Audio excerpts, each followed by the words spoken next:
Hi, welcome back to the Henri Latina, where today's topic is why we have to work and have two people in the families working at least 2 to 4 jobs. You know, back when I was growing up, the big deal was that we had stay-at-home moms, and actually in almost every house it was that way. And then we had this women's lib movement where women had to go out into the workforce and prove themselves. And oh yes, and if you didn't work, God forbid, you got divorced and couldn't support yourself and had to go on welfare. So it spurred a bunch of women to go out there and get their degrees and get out there in the workforce. And I think that's great. But what happened was, not only was it empowering, so-called, a lot of daycares came into spring, and early education, and all this bullshit we didn't need back in the 60s. Oh, you gotta socialize your kids. Well, I'll tell you what socialism did to my kids, or socializing did to my kids. It taught them how to bite other kids. It taught him how to be sick all the time and have chronic ear infections. It taught him how to learn some really awful habits from other children. It really wasn't ideal. And if I would have had to do it over again, maybe I would have kind of sheltered my kids from some of that early learning bullshit that they really didn't need, that they got from me naturally because I read books to them. I think it's a whole bunch of government bullshit that we are cramming down people's throats, that you have to go out and work. Go work that minimum wage job, put your kids in daycare, break even so you can have some fucking career. Come on, get real, people. So God forbid, your husband or boyfriend or whoever you shacked up with, leaves you for another hoe. We have lost our way. Because the people who should be having kids, they can't afford to have kids, but they have a huge house.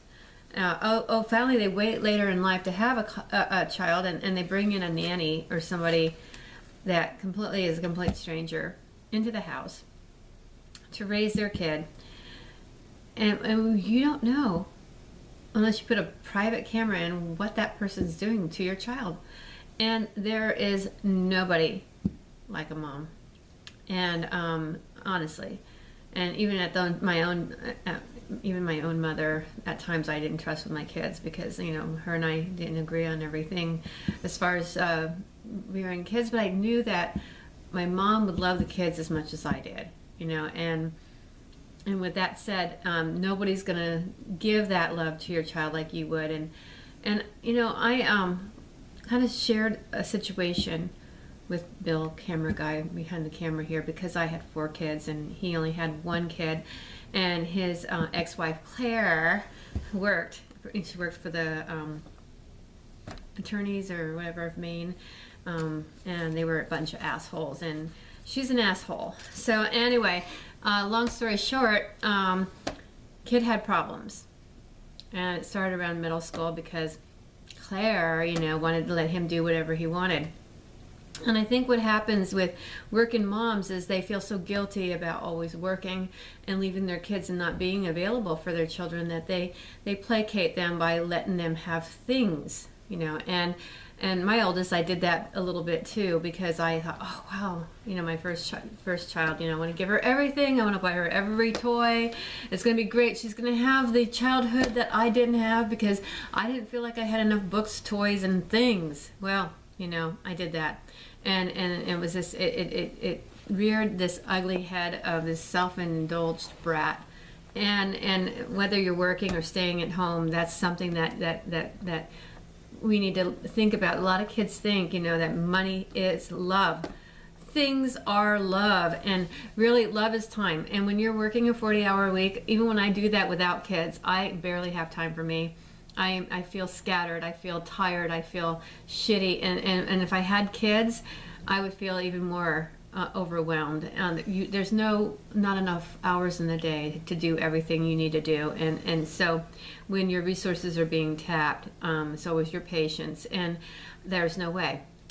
We need rest, we need sleep, we need downtime, and kids sense the stress. And so what I'm saying here, and people aren't going to like it, is that more, more is less, less is more. Because, we think, oh gosh, the kids are all grown, you're going to have this blank resume and nobody's going to hire you. And that's true. I mean, yeah, you face age discrimination, a blank resume. People think you're ignorant and stupid. Oh God, this person, all they did was, volunteer for nonprofits and help the community and teach little kids how to read, and they didn't earn anything. Their value is zero. And that's not the truth. The truth is that you can work your whole life and still not achieve something that stay-at-home mom might have done. It's being able to come up with money so the football players could have more new uniforms, or it's able to be a part of a field trip and overseeing a group of kids that normally would disrupt the whole thing and make it miserable, but you were there and you were helping keeping order. It's the ability to be able to take any time during the day to go up, and if there's a problem, to pick your kid up at school, whether they're sick or throwing up or something happens, you're available. And not only were you available for your kids, but other people's kids too. Because I'll tell you, the worst kids I saw in those public school systems were those teachers' kids. And nothing against teachers, they're very hardworking individuals, but the worst behavior kids I've ever seen in my life were usually of staff's children, because they had this grand sense of entitlement because their parents worked for that school, that they could do whatever they wanted. If they wanted to eat a Pop-Tart in class and everybody else couldn't eat, and they got to eat that Pop-Tart. And what it's doing is giving them that I'm special. One of the kids was diagnosed with ADHD, and I mean, he could do whatever he wanted. I mean, he had full reign. It's the worst, because these kids eventually grow up and become adults, and entitled children become entitled adults.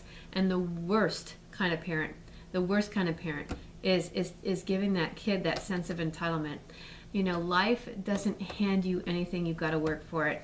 And so a college degree, a career, all that stuff is wonderful, but if you're not available for your children, and you're not teaching them those simple values, and you're just shoving them off into these institutions expecting that they're going to raise your kids for you, you're misguided, because what your kids are going to learn is you are who you surround yourself with. And I tell you, my little kids learned the worst things in daycare. I'm like, no, you're not going to do that. And I actually pulled back from that whole daycare experience and left them with grandma, because I think grandma was a much better person, a much better mentor than anything a daycare could do. And that's all I have to say. Have a great day. I know a lot of people are not going to agree with me on this one, but I think that it's undervalued, the stay-at-home mom. And that's why my resume was blank.